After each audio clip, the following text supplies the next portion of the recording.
사도행전은 하나님의 복음이 예루살렘으로부터 시작해서 땅끝까지 확장되는 역사를 사도들의 행적과 함께 기록된 책입니다. 그래서 예루살렘에서 시작된 교회로서의 출발, 정확히 말한다면 오순절 성령 강림 사건을 통해서 시작된 신약교로서의 출발이 되겠죠. 그런 출발은 이제 고넬료라는 이방인 백부장의 등장으로 인하여 매우 실질적인 이방인의 사역의 단초를 제공하게 됩니다. 오늘 본문은 최초의 이방인 교회라 말할 수 있는 안디옥 교회의 설립을 알리는 내용이 되겠습니다. 그리고 이렇게 교회가 세워져 갈 수밖에 없는 이유와 그 배경에 대하여 설명하고 있는데, 이렇게 설명하는 본문의 시작이 사도행전 8장 1절과 또 4절과 같은 맥락으로 함께 이야기를 하고 있습니다. 8장 1절에 보면 그날이 예루살렘에 있는 교회에 큰 핍박이 나서 사도 외에는 다 유다와 사마리아 모든 땅으로 흩어지니라 라고 했고, 또 4절에 보면 그 흩어진 사람들이 두루다니며 복음의 말씀을 전하매 라고 했습니다. 그런데 오늘 본문 19절에 보시면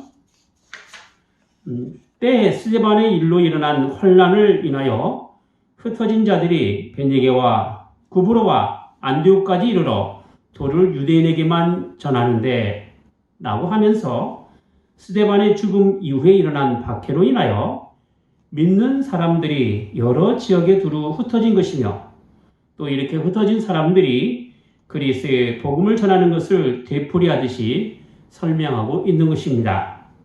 그러니까 8장 이후에 등장하는 여러 사건은 복음이 여러 지역에 두루 퍼지면서 확장되는 모습을 이야기하고 있다 할 것입니다. 특별하게 유의해야 할 점이 있다고 한다면, 사울이라는 사람의 다메섹 회심 사건을 9장에서 추가로 언급하면서 이후에 그가 이방인을 위한 사도로서 그리스도의 복음이 이방인에게도 전해져야 한다는 일종의 암시 역할을 해주고 있으며, 이어 9장 후반과 또 11장 전반부까지는 고넬료와 베드로의 환상을 통하여 복음이 단순히 유대인의 것만이 아닌 이방인에게도 포함이 되어야 함을 이야기하고 있는 것입니다. 그런데 사실 고넬료의 사건이 있기 전에 유대인이 가진 교회의 전도 방식은 먼저 유대인이 되고 난 후에 세례를 받고 교회에 들어와 그리스도인이 되는 것에 있었습니다. 여기 19절 후반에 보면 도를 유대인에게만 전하였는데 라고 한 것은 그런 유대인이 되는 절차에 따라 유대인이 된 그들에게만 한정된 복음 전파에 있었다라고 말할 수 있는 것이지요. 실제로 유대적 사고방식을 가지고 있는 그리스도인들에게 있어서 복음이 이방인들에게 전파됨에 있어서 걸렸던 문제가 있었습니다. 그것은 바로 할례였습니다. 유대인의 전통에 따라 몸으로 하는 할례를 행하지 않는 이방인들과 어떻게 함께 교회를 이룰 수 있느냐에 대한 것이었지요. 그래서 비록 그가 이방인이라 할지라도 유대적 사고방식에 따라 반드시 할례를 행해야 한다라고 주장했던 것입니다. 그런데 20절 말씀을 보겠습니다. 그 중에 구브로와 구레네 몇 사람이 안디옥에 이르러 헬라인에게도 말하여 주 예수를 전파하니 라고 했습니다. 즉 흩어져 있는 사람 중에서 어떤 사람은 이방인에게도 복음을 전했다라는 것이죠. 그리고 이방인의 위치에서 굳이 유대인이 되지 않는다 하더라도 이 그리스도인이 될 수 있다는 걸 보여준 사건이 바로 고넬료를 통하여 이루어지게 되었다는 것입니다. 물론 고넬료를 불러내신 것은 하나님이십니다.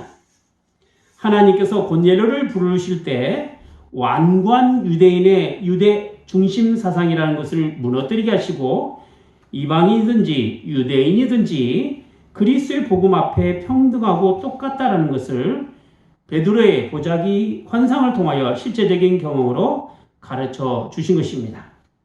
여기에는 베드로를 들어 쓰시고 그 일을 하게 하신 하나님의 일하시는 역사가 참 큽니다. 그리고 이방인에게도 복음이 확장되는 역할을 하는데 큰 기여를 하게 되는 것이죠. 물론 이렇게 하는 것에 대하여 기존의 그리스도인 가운데 유대인에 속한 할례자들은 크게 불평을 하였습니다. 11장 1절부터 3절까지를 보면 어찌하여 유대인이 되지 않는 자들에게 복음이 증거되고 그들과 함께 교제를 나눌 수 있겠느냐라는 것이었지요. 이에 대하여 베드로는 자신이 본 환상에 대한 하나님의 뜻을 설명하고 성령께서 자신에게 고넬료를 만난 일에 대한 진정한 의미를 깨달았다라는 것입니다. 그 깨달음이란 14절 말씀에 보면 너와 내 온 집에 구원 얻을 만한 말씀을 내게 이르리라 하는 것과 또 16절 말씀에 요한은 물로 세례를 주었으나 너희는 성령으로 세례를 받으리라 라는 것이었습니다. 하나님의 구원이 인간의 어떤 방법이나 형식에 의해서가 아니라 오직 하나님의 말씀에 대한 믿음을 통하여 얻어지는 것이며 성령 세례는 유대인에게만 해당되는 것이 아니라 이방인에게도 해당이 된다라는 사실이었습니다.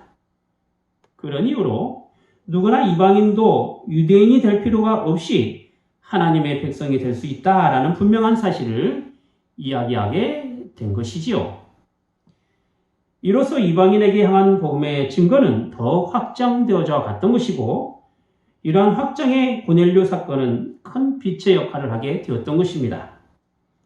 베드로가 고넬료의 집에 전도하러 갈 때에는 하나님의 아주 비상한 섭리와 특별한 주장과 또 인도가 있어서 전도를 하게 되었습니다. 하지만 안디옥에 있는 이방인들, 즉 헬라인들이 전도를 받을 때에는 고넬료에게 지시하듯 하신 기록이 사실 없습니다.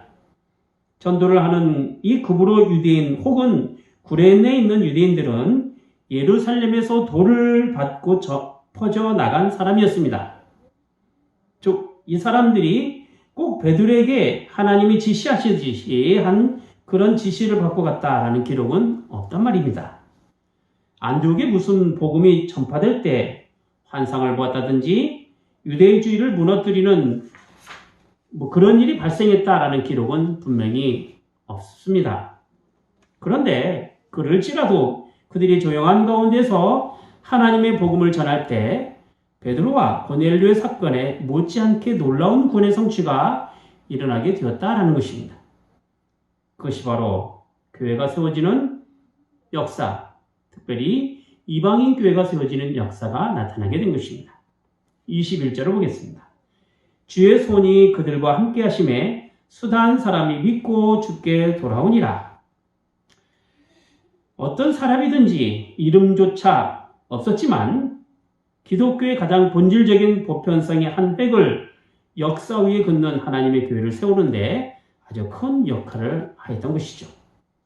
예루살렘 교회처럼 불의 혀같이 갈라지는 그런 역사를 경험한 것도 아니었고 큰 소리로 방언을 한 것도 사실 없었습니다.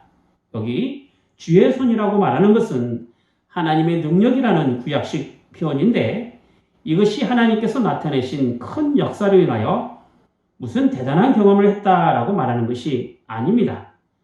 성령께서 믿는 자들에게 내주하시는 그 역사는 그들에게 하나님의 인도하심에 따라 하나님의 말씀으로 깨닫고 다스림을 받아가는 것입니다. 그렇게 이방인들은 자연스럽게 예수를 믿게 되고 주님께로 돌아오게 된 것입니다.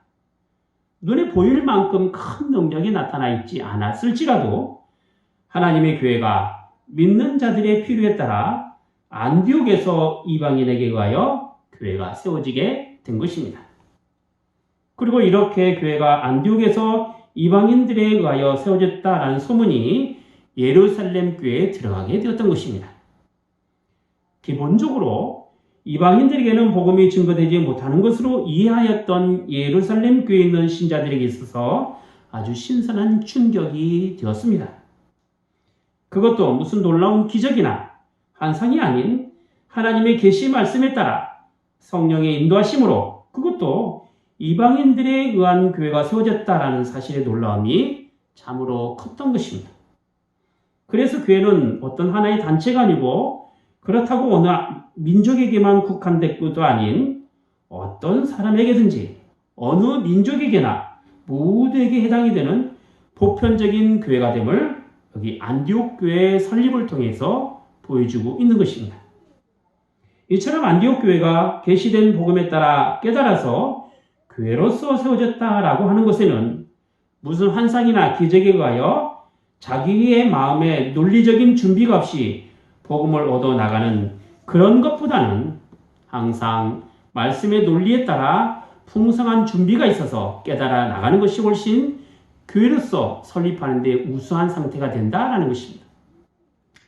사람의 심리라는 것이 참 그렇습니다.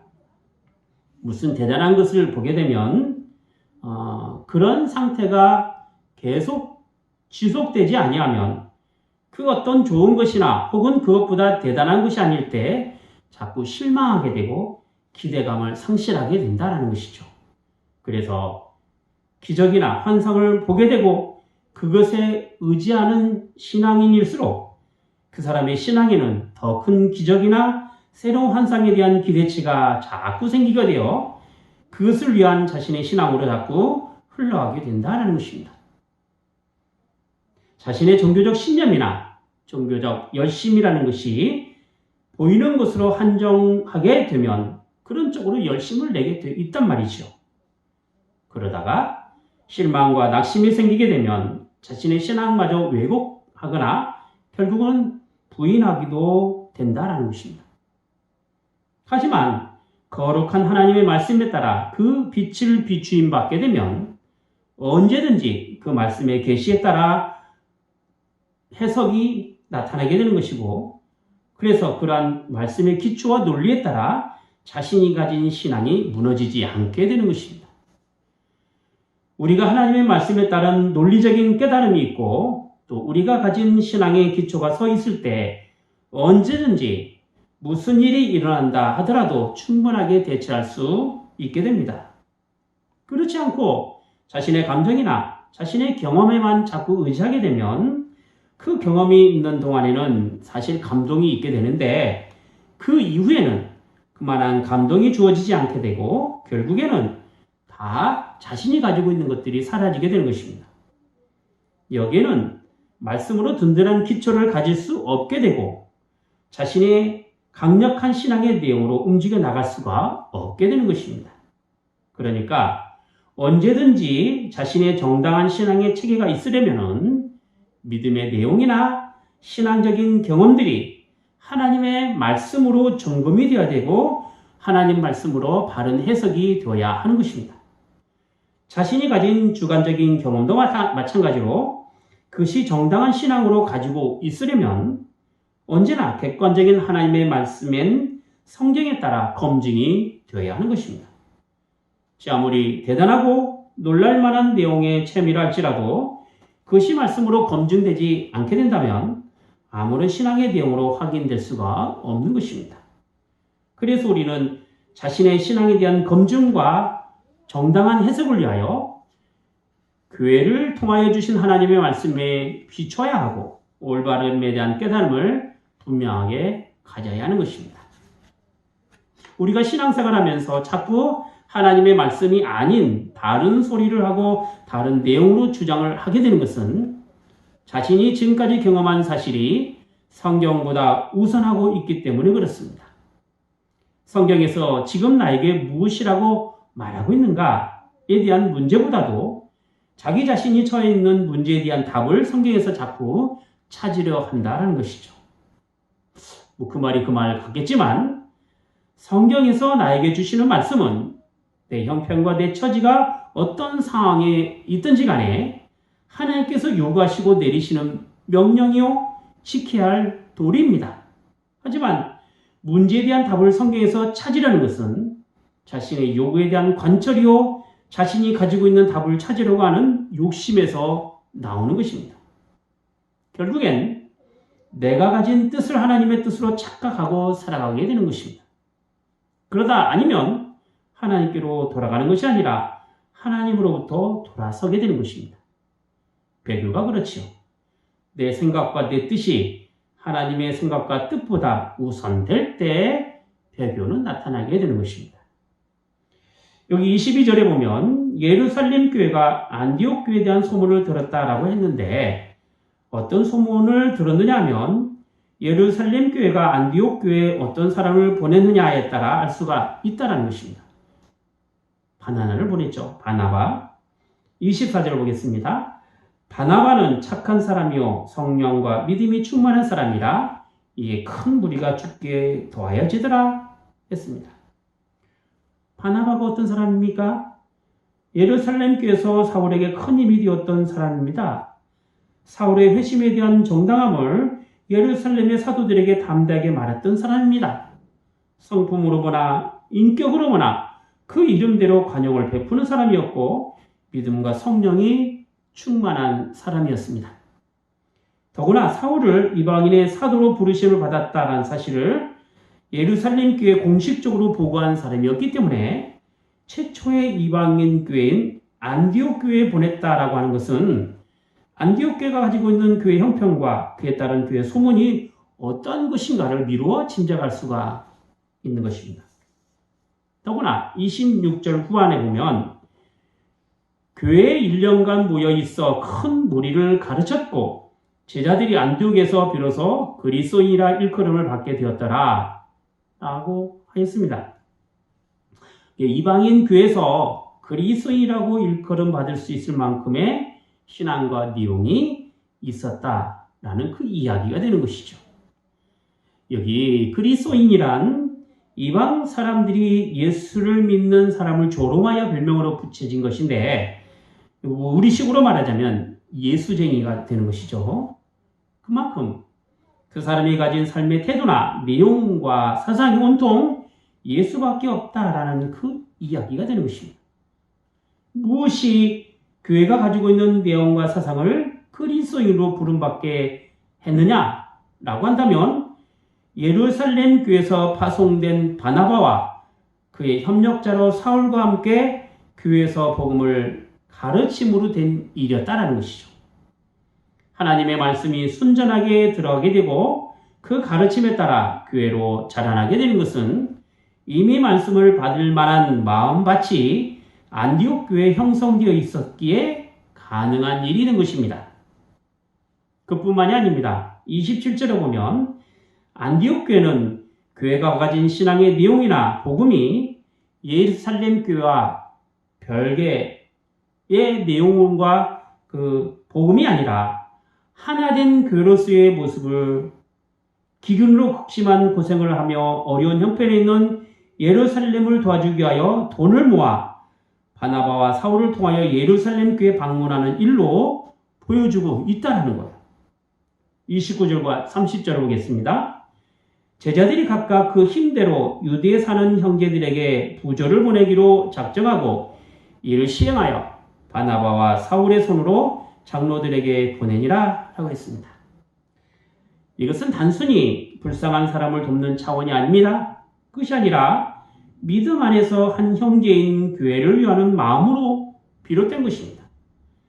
안디옥 교회가 이렇게 선한 일을 한다라는 것은 복음을 전해준 교회에 대한 감사와 더불어 그리스도를 모든 교회의 머리로 하고 있는 보편의 교회를 추구하고 있다라는 점에서 볼 때 마땅히 칭찬받을 만한 신앙의 내용을 가지고 있었다라는 것입니다. 그만큼 교회가 건실한 신앙으로 말씀 안에서 잘 자라고 있음을 확인할 수가 있는 것입니다.